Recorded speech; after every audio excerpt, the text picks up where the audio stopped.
Welcome back, folks, to the Get a Grip on Lighting podcast. We have on today's show we have IMARK Steve Ruane.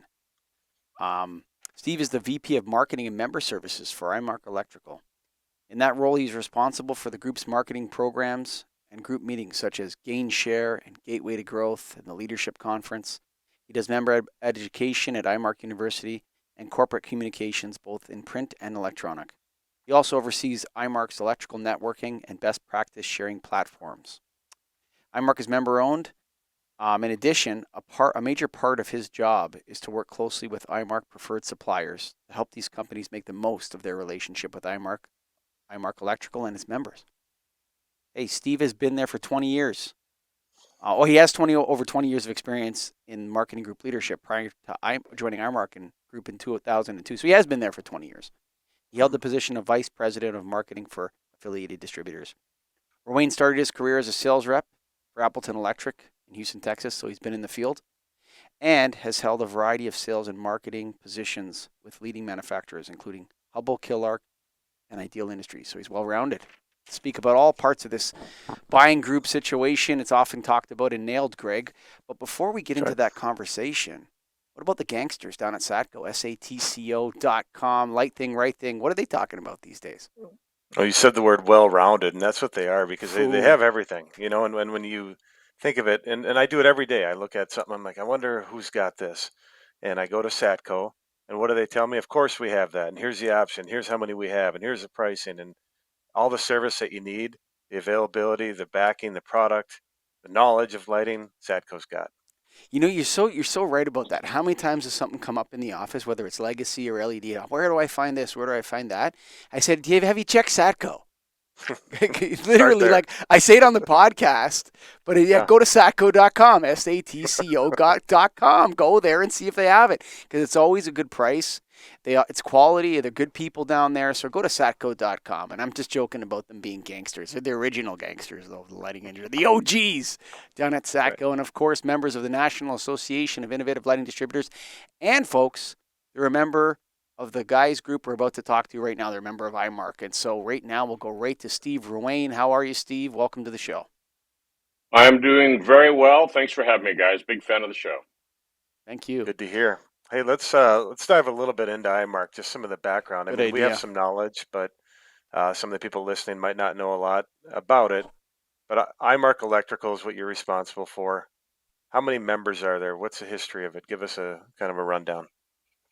Yeah, IMARK, the original seeds of IMARK go back to 1968. It was an organization called MAED, which stands for Mid-Atlantic Electrical Distributors, and which is the reason why I'm in Maryland.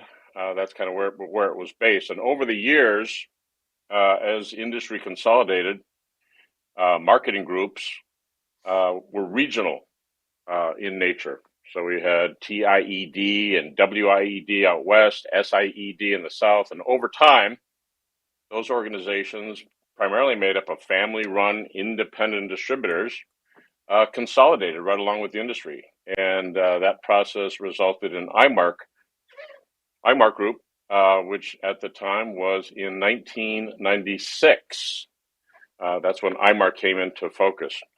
We've had a lot of changes over the year, but right now we have nearly 700 member distributors that own the organization. They operate about 2,800 branches in the United States. So, in fact, our members constitute the largest organization serving the electrical construction industry in the United States. I would say so. From my knowledge, that's a monster number. The revenue, it says on your website, $16 billion in sales. That's crazy. That is the largest. Yeah, they do a great job. Obviously, the last 2 years have been quite interesting with the supply chain and inflation. Mm-hmm. But depending on what numbers you want to believe with regards to the size of the industry in the U.S., we estimate that we have between 15 and 18% of market share. So, again, our guys are doing and continue to do a great job serving primarily electrical contractors. That's their sweet spot. And I know from our activity in NAIL that it's electrical distribution and there's lighting specific distributors too that are part of it. Yes, we have several members who are also part of the NAILD. So We're certainly happy to have them. Most of the distributors are full line electrical distributors, so it's rather rare, but also welcome to have people who are really focused on the lighting and control world. So, we've really encouraged our members through our relationship with NAILD to take the LS1, LS2, LSC courses, and we've had a couple hundred people do that. So we're appreciative of that, and I think they are as well. Yeah, for It's sure. been a good relationship. Yeah, it really has been. Yeah, there's a lot of commonalities, so it's been a good fit. And, we'd like to encourage our members who are in lighting to take a good look at NAILD, and obviously have our members take advantage of the training resources that you put in place to make people smarter and more effective. And you mentioned the word marketing group, and I think maybe we need to define that a little bit more because we're active with NAILD. We know what an association is. You guys aren't really an association, but you kind of do similar activities. So Can I change that question a little bit, Greg? change it. Because I actually have that same kind of exactly the same thing written down.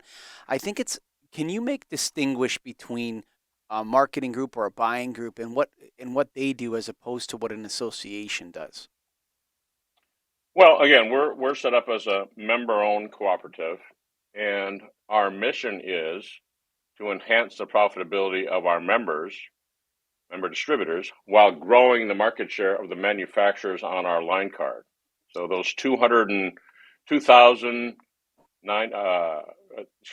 the nearly 700 members, our job is to enhance our profitability by increasing and growing their purchases from our suppliers so that their rebate income grows and the manufacturer's market share within our members and ultimately their customers increases. That's the simple model. Okay. Anything that doesn't support that mission is something that we're not likely to engage in. You mentioned the term buying group, and 95%, conservatively, 95% of the people who would refer to an IMARK or an AD or any other group would use that term, and that's not likely to change after this interview. However, it's a bit of a misnomer, and it's okay. But we prefer the term marketing group because we think it's more accurate. IMARK does not buy anything. We don't get involved in pricing.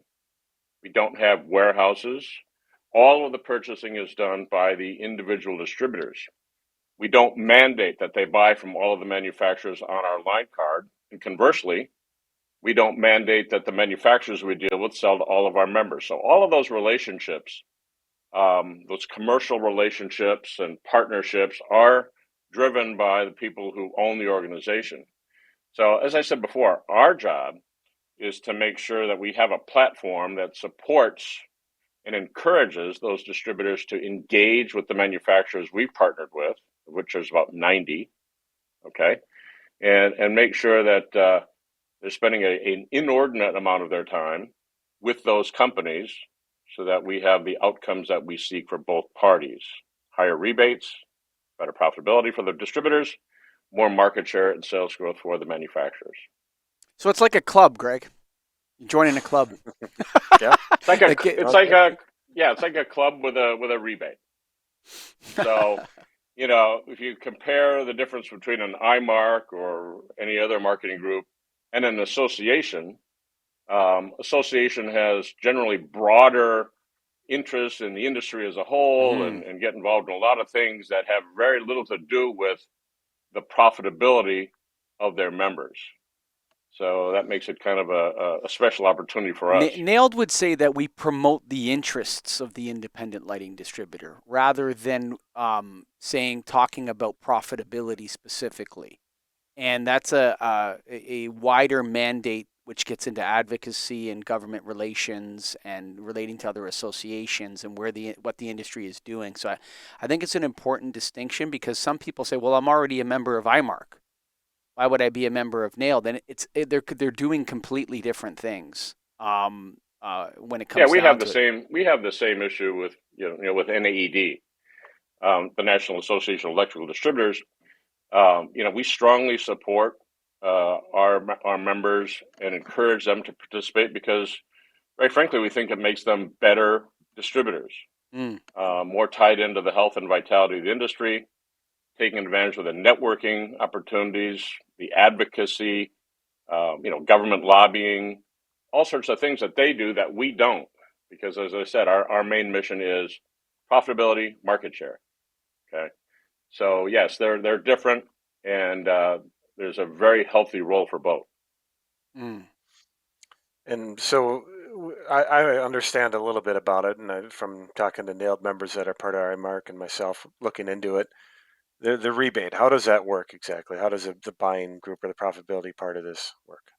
Right. So we have what we call a supplier committee who works with our VP of supplier relations to identify the manufacturers who should be on our line card. Ideally, it's the fewest number of manufacturers in any given product category, and obviously, we strive for the best companies with the broadest coverage. So there's that line card. We have a line card like any distributor does. It's obviously a lot smaller, as I said, about 90 manufacturers. And what happens is the members will remit every month their purchases from their IMARK suppliers collectively in one sum to IMARK headquarters. We extract the rebate that has been negotiated with the manufacturer, hold on to it for a little while, and then pay it out to the members twice a year. So that's the main difference. So as I said before, we don't get involved in pricing. We don't see invoice level detail. The member makes one payment segmented by the members the suppliers that they purchase from. And then we process those payments, extract the rebate, and then generate their dividends. And who works on the rebate amount? Is it, I assume it's custom per manufacturer or per distributor that It does purchases? Or how vary. does that It varies by product category. Obviously, we do the best we can to maximize that. The program details are not known to the members, and that was just the feeling that they had that if we put those programs out on the street, they might be used to in pricing, and they might diminish our ability to get the maximum rebate if every program is out on the street. So that is a decision that's been made by our board of directors, and that is seen as being in the best interest of the organization. And if they change their mind, we'd publish all the programs tomorrow, but we don't do it now. Mm-hmm. Yeah. No, I know it's significant and something that the members I've talked to, really look forward to those 2 times a year checks because they can cover, as much as the salary of a person at times, and from what I've heard at least. Oh, that's without doubt true, Mm-hmm. for sure. And so you guys, in addition to having that, you also do conventions or conferences. Is that something? When was your last one? Our last one was spring in Chicago, Mm-hmm. and for the first 25 years of our existence, we did 2 meetings a year, one in the spring, which had a showcase bolted onto it, a trade show, and then one in the fall, which was known as the annual meeting, which is when people used to get their actual rebate checks. So, once you get in a certain pattern, you tend to stay in that pattern, but COVID interrupted all of that. And so we're taking a good hard look at what our meetings of the future are like. How do you balance the efficiency and the cost effectiveness of virtual meetings versus the, versus the. Sorry, I'm just Does laughing. It's no was hilarious. It's such yeah. a 20. I'm interrupting you, but it's such a 2022 thing. You know what I'm saying? Like nobody would ever in 2019 say, what's the value of a Zoom meeting in comparison to meeting in person? That'd be like 0 would be the answer. Right. And I think we're moving back towards that. I don't think we'll ever go down to 0. I think the video call thing will take a nice big niche, maybe 10 or 15% of things can be handled that way. What are Right. your thoughts? I don't know where the bar goes, but it is a 2022 question. And where are you guys thinking of that? And how is it going to translate into IMARK value and that? Comment on that a little bit. Well, this is like most businesses. And maybe more so, this is a people business. Mm. Okay.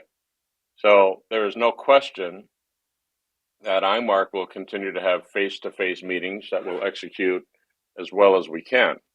By the same token, we did a virtual trade show where we asked manufacturers to generate videos no longer than 5 minutes about key products or applications and so forth, and we bundled them into an event that lasted a week.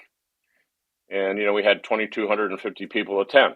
That's good. They could come. That's a lot. Yeah. So, if you compare that to our best trade show that we ever had, you know, obviously it's not the same as putting the product in your hand and so forth, but this is the world we live in, and there are a great deal of economies and people you could reach, using the scope of our organization in ways you couldn't do before COVID. Now, in terms of one-on-one 20-minute speed dating on Zoom for a whole day, boy, that's tough. I think what's yeah. what's interesting about that, and I'm going to make sort of a delineation here between in the online worlds, okay? And there's things that people choose to listen to, and then there's meetings they have to go to, or they're kind of compelled to go to. And so I think there's a big difference in engagement. So, for example, if somebody chooses to listen to Steve Ruane's podcast on the Get a Grip on Lighting show, they've chosen to segment, they're going to mow their lawn, they're on a drive or something like that. And they're choosing to load that podcast and listen to it. And then there's these kinds of online events where people are actually working and kind of half tuned into them.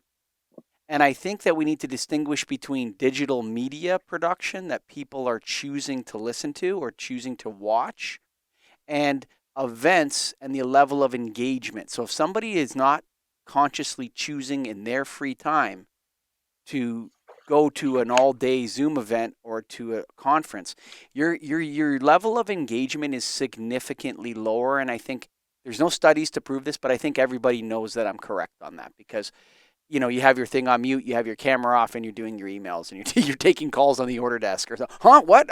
Someone's talking to me? What's that? Like, we all know this sort of thing goes. And so I think there's a nice niche for the Naileds and the IMARKs of the world to carve out here, Greg. But I really think we should be very careful about saying that somehow that can replace the in-person meetings of IMARK or Nailed or anything else. Thoughts, Steve? No, I completely agree. One of the things that we're finding in the industry is that actually more distributor organizations are having meetings to the point where, it's difficult to even find a slot when everybody's really fighting for the manufacturer's time to come to your meeting and support you. So not only are we seeing, large, national organizations, distributor organizations having a meeting and they bring all their people in and so forth and so on. We're seeing that from even smaller tier distributor organizations demanding the time of those suppliers to come in and do a meeting. So, we're actually looking at the calendar and making sure that, we're carving out a time that makes sense for us and gives us free, complete access from the manufacturers. So there's no question of us having face-to-face meetings. And the question is, how do you use the virtual, to augment, the interactions between our distributors and those manufacturers? That's really where we need to excel. Do you have a convention set for next year or conference set yet? We do. We have one in October in Phoenix. We do not have one scheduled for the spring. So we really are taking a white sheet of paper. I'm going to be meeting with our board next week in Palm Springs and put together a proposal for them, with regards to how we need to move forward. Because as you know, when you have a group of our size, you don't just call up the Holiday Inn and say, "Hey guys, we're going to be there next week and let's set this up." I mean, there's long lead times on some of the facilities you need to execute these meetings. So, and that's really difficult to do when you're unsure about the elements and the people that you're going to invite. For example, our members, the senior execs, feel like sales management and purchasing are the ones who most benefit from engaging the key executives at suppliers. We've got a large group of members who in a recent survey said they really like the trade show. Okay. So physical trade show. So, as you reach out and get your facilities lined up, you got to be flexible so that they can accommodate whatever, elements of a meeting that will be asked to share. So we got to get this squared away and soon. I've been curious about trade shows lately in general, and maybe it's just my own preference, but I don't really spend all that much time going from booth to booth and looking at things. I'd rather just talk to someone, and sit down and But you have that used discussion. to. I But used you to, yeah. Why used is to. that? Okay. Well, I'll tell you why. Because You tell there's. me. I know the answer to that question. It's simple. I'm the same way now. But I love when I first started in lighting. Absolutely loved going booth to booth and seeing all the stuff and learning, because there's a tactile element to learning. There's an interactive element to learning, and you would go and talk to people. You hold stuff, and then you get to a point in your career where that is not as necessary as much. You're not thinking in terms of that. You're thinking strategically. What am I going to do? What is my relationship to this supplier? And so there's different levels that people engage with at trade shows. If you were to go to, if you were to take Premier into the world of heat pumps or something like that, you'd be walking the trade show and you'd be looking at the different booths and you'd be talking to people, what the hell is this thing? Right? So it's just your savvy and your time in. There's nothing new for Greg Eric anymore. You've been in the game for 20 years almost. I'm in the same boat. But that doesn't mean that there isn't constantly new people entering the industry. There Yeah. isn't people that are at lower levels that need to see things and meet people and make their own connections. I mean, how many connections did you make at trade shows? They need to meet their own Alan Karens of Satco. They need to meet their own people that are coming up at their level and their age and their position point. And so I think that's where trade shows bring people, products together in a manner in which people can lay out their value proposition. They can talk to you about your business and where you're at in the business. And so yeah, you're done with trade shows in a sense, but I'm done with lighting trade shows. Okay, but there's a sense in which, yeah, you still want the relationship, you still want the contacts. So there's those side meetings and there's other things and there's that you're more involved with. But there's most people are not at that point, Greg, as you are. And so Okay. most people are at the point where they should be walking the trade show floor. So Steve, Well, let's keep the trade show floor.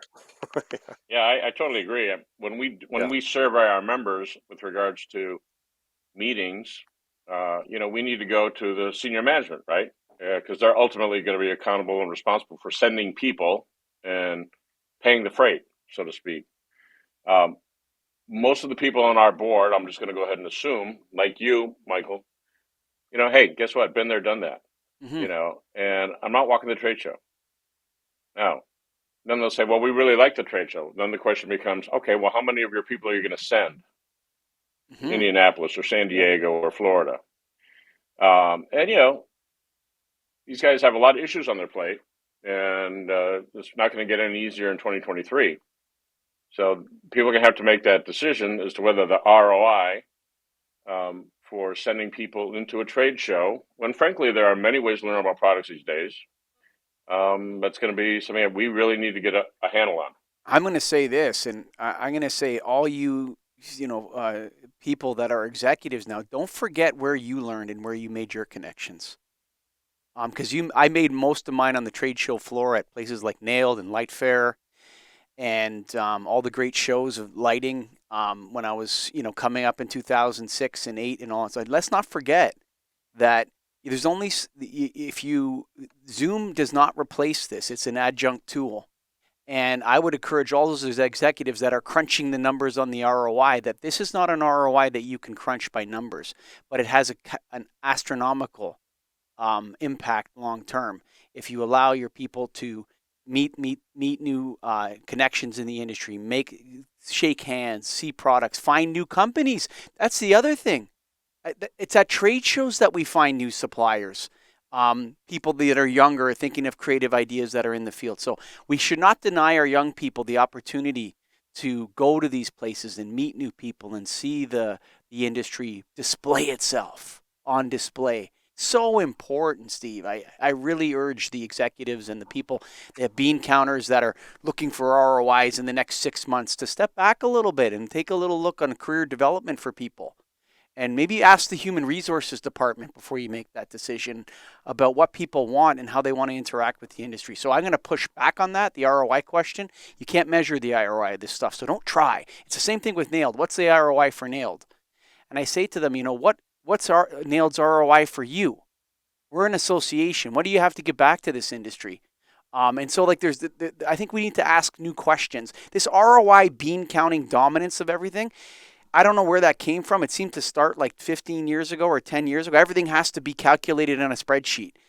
Yes, the finances do, but the people are not on the spreadsheet. Okay, humans cannot be boiled down to an ROI, and so I'm going to push back on that because I'm passionate about these kinds of events and I want to see them come back to full, and I want to get the bean counters out. They're not the only ones that get to make a call here, Steve. Okay. I'll tell him you said that. Yeah, tell them I said that. You bet. Now, and Steve, maybe you have a gauge on this, but as far as the fact that most of your members are electrical distributors, so lighting is just a portion of what they do. All Mike and I deal with, for the most part, is lighting. So what are they excited about? What is electrical distribution talking about, at your conference, or what do they want to see in the upcoming? Are they even asking about lighting anymore? Or where are they at? Well, 20% of our member remits are lighting. It's our second largest category after wire and cable. So clearly, that's a very important segment, and we've seen some nice growth in it this year, which has been great. Right now, their main concerns continue to be supply chain, pricing, and availability. Okay. As I said, we've seen nice growth in the lighting category in 2022 and see no reason for that to change in 2023. But, I think the whole area of controls and that type of thing is an area that we would like to see more of a focus on in terms of helping our members get comfortable with it and more proactive in terms of selling controls and getting good at some of the smart products which continue to infiltrate our economy. And there's a lot of folks who are uncertain, and they're seeing a lot of different competitive entrants into the marketplace with this type of product. And we need to work more closely with our manufacturers to make sure that they're helping us tell the story for these types of products better, particularly as energy costs are likely to continue to increase. What are your thoughts? Well, I think the energy story is yesterday's news for lighting. And that doesn't mean that it's forgotten. There's nothing exciting to anybody about that LEDs save energy. But a place like Ontario, maybe it's ahead of other jurisdictions in the U.S. I know that Massachusetts is another one that's pretty far down the line. I think the lighting industry has made its contribution to that. And now it's time for us to consider better lighting. And whatever that means, whether that's a circadian play, whether that's tunability controls, these other types of things. I think most of the forward-thinking lighting people just take for granted that LEDs are better than fluorescents in terms of energy efficiency or metal halide. And we're looking to solve other problems now, dark sky issues, darkness restoration, human health and wellness. And I think the industry, that story is old. It's still there. It's still important. But I think, Greg, are we moving past that into a different phase of the industry now?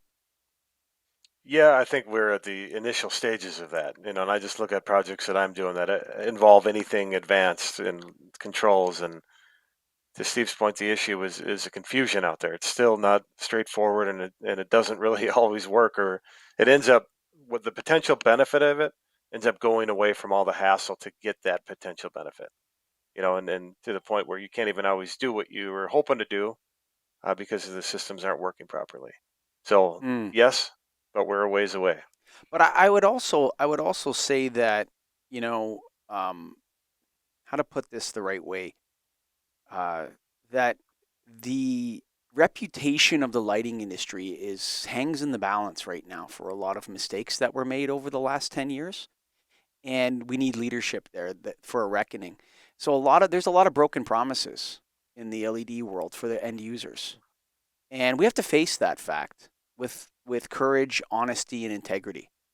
And there was a lot of people in 2016, LEDs are going to last forever. You're never going to change the bulb again. This was the message to consumers. And if you've ever gotten off the phone with someone who can't find a driver for their 3-year-old LED light fixture, or half the light fixture is out, or all of them are out, 90% of them have burned out, and they installed that 5 years ago, or 4 years ago, or 6 years ago now, those people are pretty upset at the how they feel. So they go back to their contracts and they read them, and then deep in the warranty is all the outs of why it's not supported. But we have to. People have feelings, and that matters too. And so these people, I know a lot of my customers are very disappointed with a lot of the equipment that they were sold, particularly in outdoor. It's very expensive to fix a pole light that's been burned out, and then it looks different from the one beside it. It's not changing a light bulb anymore. And so, as an industry, I think we have to address those promises that we made, and maybe raise the dark curtain a little bit, and say, hey guys, this is what went on, and this is how we're changing it. And I don't see that leadership in the industry, Greg. I know there's talk of sustainability, but that's a lot of how to put it. That's a lot of people marketing their green bona fides rather than addressing it's the catchword of the day, sustainability. But you know what? I don't see a lot of sustainable action in the lighting industry. Actually, I see a lot of sustainable talk, but I don't see a lot of sustainable action. People, they quickly switch gears between things that are opposites of one another. So lighting industry is going to continue to fight climate change with energy efficiency, and in the next breath, they're switching over to yes, and we want 1,300 lux on the vertical walls of all buildings. Those two things don't go together. Actually, those are counterproductive ideas that you're talking about there. And so we see a lot of, or all lights should be indirect. Well, indirect lighting requires a lot more energy than direct lighting. So what's the goal here? And so I would be calling for it's obviously not IMARK's job. Nailed can participate in this, but we're a small boutique lighting association. We don't have a lot of sway over regulators and people that make the decisions, Greg. And so, and Steve, and like IMARK's a marketing group. They're not there to influence the policy of the Department of Energy. You know what I'm saying? Nailed could maybe participate in that a little bit, but we're just a small fry. We need leadership from the people that are in charge. And I feel like, not that they're bad people, but I feel like they're confused right now, and we're afraid as an industry to just admit that we've made a lot of mistakes in the last 12 years, and those are going to come back to roost. There's my little 2 cents on that, Greg, Eric, and Steve. I don't know what to say, but I mean, and that's where Get a Grip on Lighting is about. And so that's why we're calling for it. And maybe people don't like us a little bit, Greg. Maybe some people are pissed off at us sometimes, but we're keeping it professional over here. And, I think that it's not IMARK's job to do that. There's other organizations and institutions that need to lead us in that charge, Steve. And so that's what I would say. And I think IMARK needs to keep doing its job by, increasing the profit of distributors. And, and Nail needs to continue to advocate for them and their needs at the tables power. So, yeah, I really appreciate what you guys do. I'm not a member of IMARK, but I'm a member of a different marketing group, which also calls itself a marketing group. So we're at 33 minutes here, Steve. I always enjoy your time and that. And do you have any final thoughts for the people that listen to this show? They're not all Nailed members. We have a lot of listeners that are contractors, designers, electrical distributors, agents, all sorts of stuff. Any final thoughts for them? No, I just from a personal standpoint, I've been very impressed watching, the work that our distributors have done to support their contractors through what has been an extraordinarily chaotic and difficult time. And I would say that, for anybody who ever needed a reminder of the importance of the relationship between electrical distributors and their contractors, all they needed to do was watch over the last 2 years. And particularly, I think people like our members independent, agile, flexible distributors who've made extra investments in inventory to help their contractors get on and off the jobs in a reasonable amount of time. A lot of value engineering, looking for alternatives for products that were unable to be procured. So it's been a kind of a time for me to be reminded about how strong those relationships are. And those types of service levels compared with or combined with the ability to have a credible e-commerce solution is, in my mind, a extreme competitive advantage. And we're doing everything we can to support those members who are looking to enhance their e-commerce capabilities, because I do believe that they're going to be vitally important. And when combined with those service attributes and the knowledge that our folks have, again, these folks will continue to take share regardless of what happens in the years to come. I think that's the right move for IMARK, because I'll tell you this, just on this side, our number one request to be a guest on the show for the last 6 months has been people that are making tools for integration in the e-commerce world in lighting and electrical and supply chain, and integrate your supply chain, integrate your suppliers into this digital hub. This one's like Pinterest. This one's kind of the Facebook for lighting, like this kind of stuff. And they're number one request. We get so many requests from people that are developing these kinds of softwares and integration tools and all that. So I think that train is coming. A short-term proposition for something like that is a 5 to 10 year conversion towards that. And I think IMARK can be a big part of that on the software side, or integrating softwares is like, that's what it is. It's all about integrating, like APIing different systems together, it seems to me. Your freight system, the stock system, the inventory, multiple warehouses, order fulfillment, where's my stuff, all this kind of stuff is really very, it's vibrating in the industry, very loud right now. I've never seen anything like it, Greg and Steve. It's really something that, we can really sink our teeth in the net. But it's not going to happen tomorrow. It's one of those things that a short-term proposition on that is like 5 years. But then you'll see the winners are going to be the ones, I think, that chase that really hard, because nobody wants to call anybody anymore. I don't mind talking to people, but you really want to be able to call them when you're looking at their stuff or what you need on a computer that both of you are sharing at the same time. Banks did it. Banks had a hard time doing it. Now everybody is on their online bank. When you're talking to your bank, you're on your account and looking at it at the same time they are. That's exactly how people want to interact with the electrical and lighting industries in the future. But Greg, I want to talk to you about someone who's got a great website. That's satco.com, where, every day in my office, someone says, what about this? Have you checked out Satco yet? Go to satco.com, the OG, the original gangsters. What do you think, Greg? Oh, yeah, for sure. And we talked about, even for IMARK members, electrical distributors, if you have a lighting line, have Satco, because they have everything. For sure. If it's 20% of your business, if it's 100%, lighting's 100% of my business, I use them all the time because I know that they've got it. If they don't have the exact item, they have a version of it, or they can get it. So they're always a source to go to. They're the go-to lighting source. And they're members of IMARK too, so you can check it out there. Of course, we have to thank everyone at the National Association of Innovative Lighting Distributors. All our peeps down there that are keeping it real. Yeah, there's a difference between associations and marketing groups. And so it's not a competition between the two. They do different things. And so when you're thinking about joining IMARK, just because you're a member of NAIL doesn't mean that you shouldn't be a member of IMARK, and vice versa. And finally, we want to thank Steve Ruane and all the good folks at IMARK for coming on the show today and telling us a little bit about their business and sharing some, their perspective on the industry and what needs to be done. And of course, you, our colleagues who listen to this show. That's right, we don't have listeners. We just have colleagues that don't do podcasts. Talk to you soon. Bye for now.